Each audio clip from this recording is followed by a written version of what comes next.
ప్రతి ఒక్కరూ అల్లూరి సీతారామరాజును స్ఫూర్తిగా తీసుకోవాలన్నారు వెంకయ్యనాయుడు. దేశ స్వాతంత్ర్యం కోసం అల్లూరి సీతారామరాజు చేసిన సేవలను కొనియాడారు వెంకయ్య. సీతారామరాజు జీవిత చరిత్రను పాఠ్యాంశాలలో చేర్చేందుకు ప్రభుత్వాలు కృషి చేయాలన్నారు.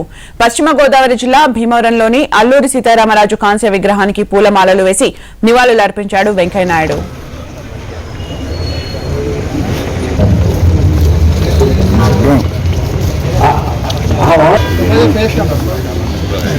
ఇంకెవరైనా ఉంటే ఝాన్సీ గారు కనపడుతున్నారు.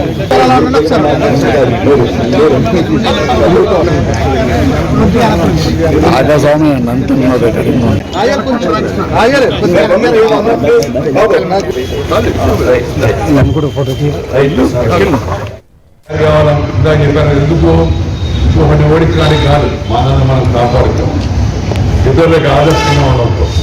ఆ దాంట్లో యువత ఇక్కడికి వచ్చి ఫ్రీడమ్ యాప్ నుండి నేర్చుకుని తేనె సాగు చేస్తున్నారా?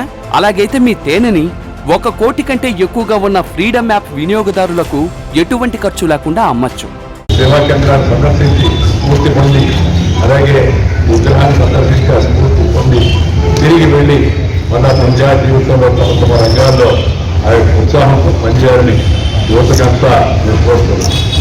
మీ అందరినీ ఇవాళ ఈ రాష్ట్ర కారణం వచ్చి తెలుసుకునే అవకాశం లభించింది. చాలా చాలా సంతోషం, ధన్యవాదాలు. ఫ్రీడమ్ యాప్ నుండి నేర్చుకుని తేనె సాగు చేస్తున్నారా? అలాగైతే మీ తేనెని 1 కోటి కంటే ఎక్కువగా ఉన్న ఫ్రీడమ్ యాప్ వినియోగదారులకు ఎటువంటి ఖర్చు లేకుండా అమ్మచ్చు.